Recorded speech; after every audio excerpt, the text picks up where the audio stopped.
This is the new Audi RS3, and if you're looking for a car that will devour back roads, put a silly grin on your face, even when you're driving to the shops for a loaf of bread, then this is the car for you. In pursuit of handling perfection, Audi has honed this car with uniquely flared fenders, wearing 265/30s up front and 245/35s at the rear. It's got RS3 specific spindles and hubs, a front subframe, and control arms. And compared to the S3, the front track is 2 inches wider. So today I'm going to drive it and I'll tell you what I think.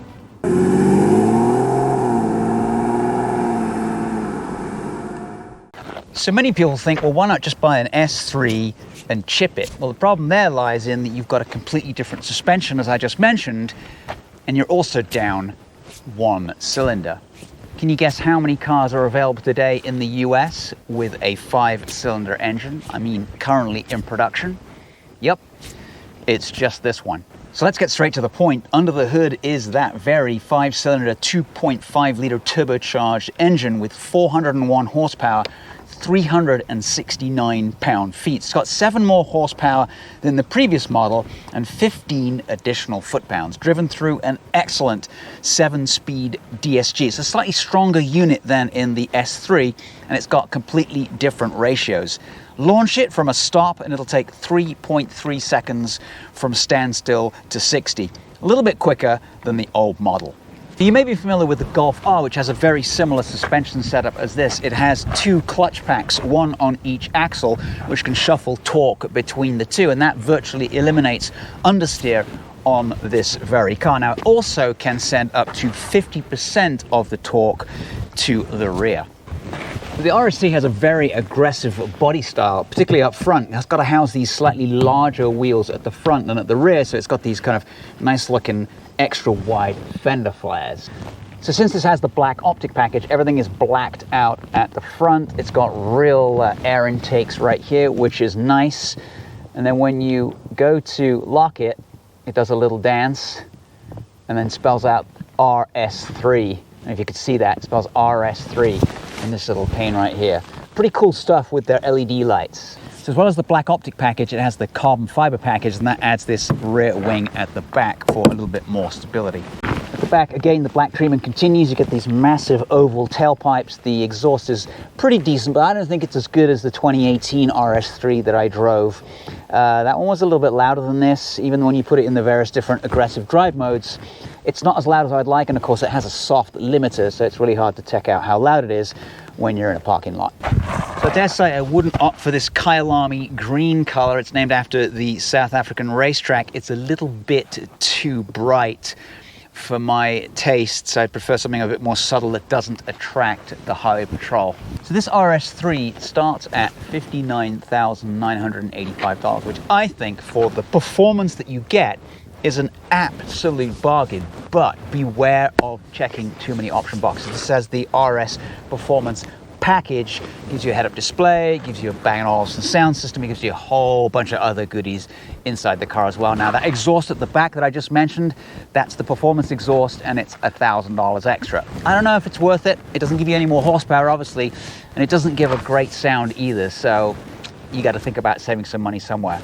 Possibly better to spend that on some gas. And I did mention the black optic package. That will cost you another $750 on top. So out the door, this car is around $75,000. It's still a good price, but you could definitely shave some off that and get closer to that base price. But it is a performance car bargain. This trunk is a little bit small. You do get this net here to stop things flying around, and then under here it's just the battery. I'm not going to take that net off to look in there. A little storage cubby right here, and then a poke through for longer items in the back for trips to Home Depot. So I wouldn't expect anybody to spend a lot of time in the back. There's definitely minimal headroom, even for me, and the seat's quite upright. Get a couple of cup holders, power up here, and also a couple of vents for heating and ventilation. The seats are comfortable though, but I wouldn't want to spend too much time in the back.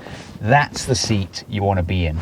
So inside, all models get a 12.3-inch infotainment screen. They also get this beautiful Nappa leather, as I mentioned, in the back, and also this very silly shifter. This is very typical with Audis. Inside, it is very well put together. The only downside is there's a little bit of scratchy plastic here in the center console that I think does not befit a $60,000-$70,000 car. But everything else is super nice. It's got an Alcantara steering wheel. Notice that it isn't cut off at the bottom. It's an RS, not an S, but it's not cut off at the bottom. I'm not sure why this is round versus squared off, but it's not a huge deal and it's pretty comfortable in your hands. Anyway, do you like all the physical controls? It's got this weird volume thing here, engine start, stop, and then this, as I said, kind of silly shifter. It's got a nice charger here. It'll charge through my cover as well, which is nice, and then 2 USBs right there.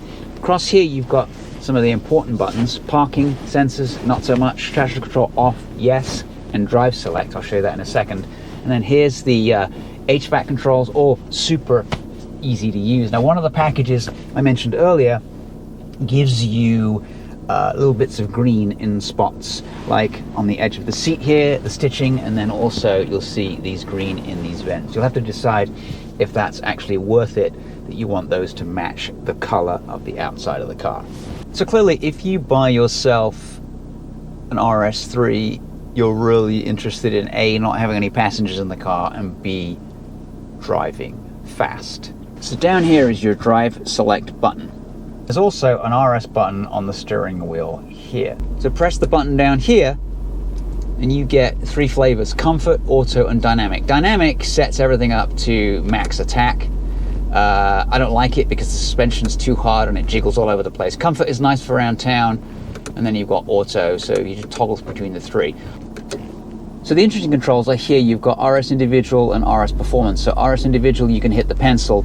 You can put your splitter, torque splitter in sport mode, drive in sport. I have suspension in comfortable, steering in sport, engine sound present, which is the most loud. And then you've got ESC on. You want your traction control on unless you're going on a track. Finally, if you're on a track only and it warns you do not use RS torque grid on public roads, this is for track.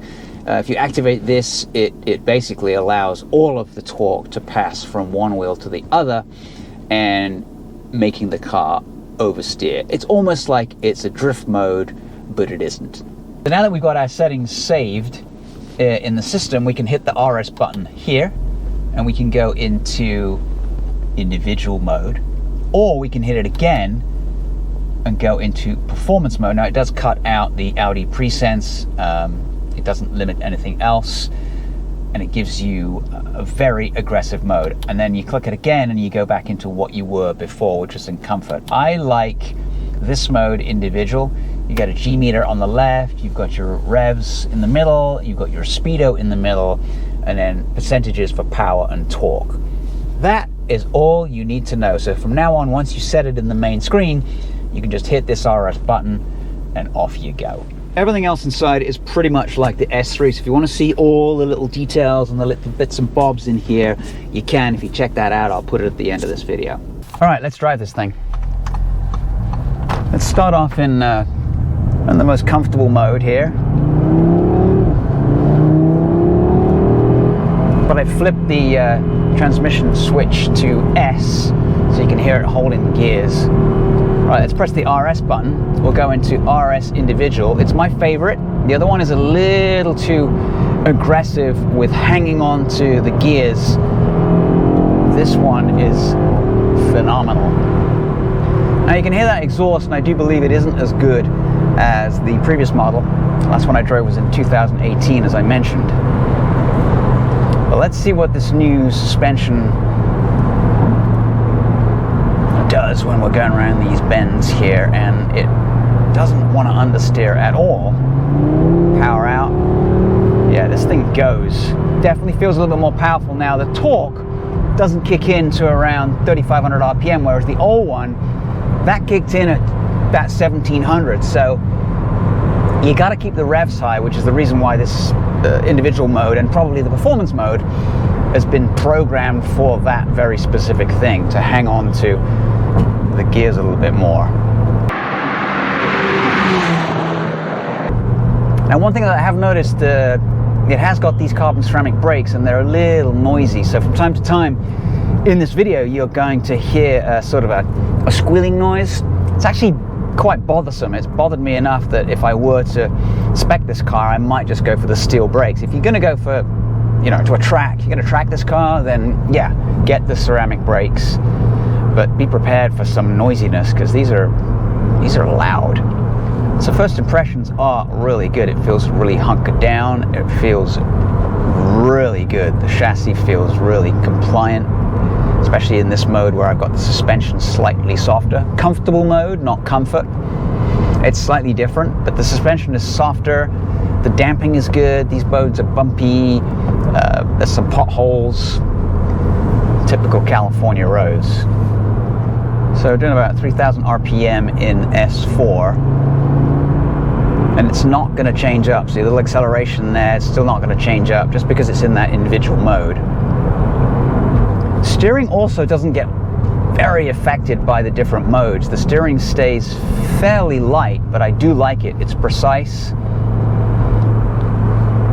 Turning is pretty good. And then these P0s grip.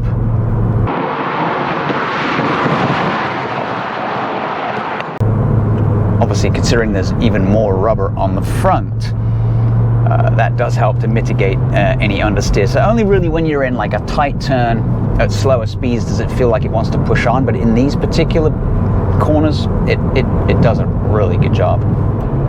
So here, when you press it ready to go, you hear that sort of bubble, bubble, bubble, and you get a little bit of lag. I don't really want that. I don't want that extra like half a second. I want it to just go. All right, so we're stuck behind a slower vehicle, but in a second I should be able to test its acceleration and passing ability and get past this slower driver, which will be very good, so we can test this car out properly.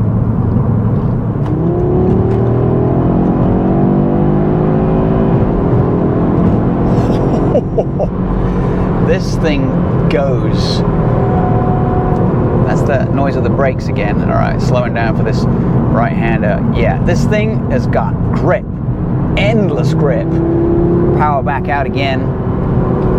Easily past that slower vehicle there. That's those brakes again. You can see why it is somewhat bothersome. Tight right-hander, but this thing grips. The old one would understeer on the limit, and that was its biggest failing. This one, Audi's done a majestic job of fettling this car to make it almost perfect. Such a good car.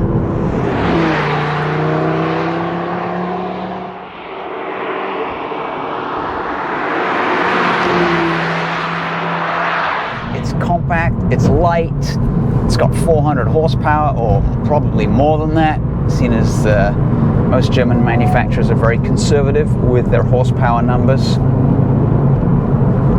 Can you imagine if you chipped this thing? Oof. Now we're going to go through this little flooded section, so I wonder if that will shut the brakes up.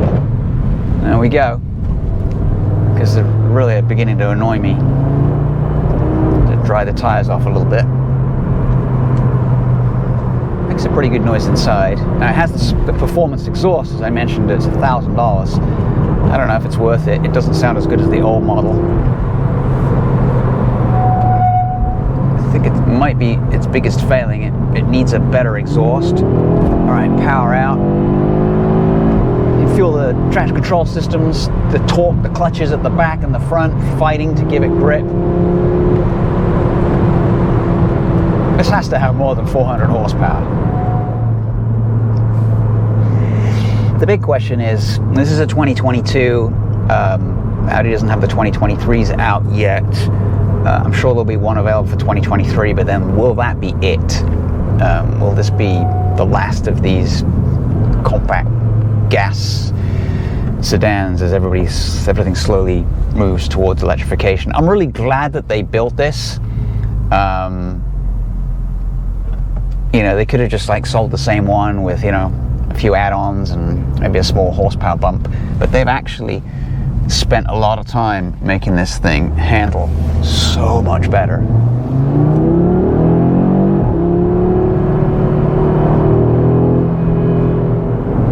So sort of day-to-day slower driving, we can knock it back by hitting the RS button and putting it back into regular D4. Suspension softens up, and no need to waste gas when we've got traffic in front of us.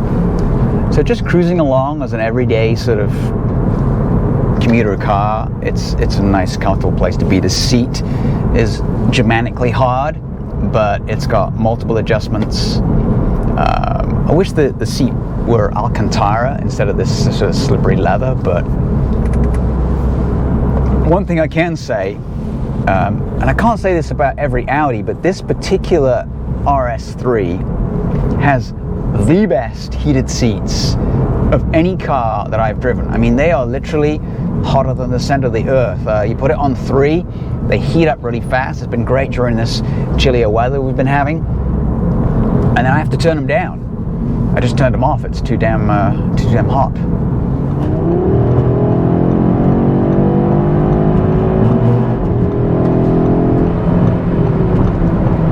And that was easy. Sensational amounts of grip, really is. Just hang on and go. Keep your foot in it. Almost no body roll. Wonderful.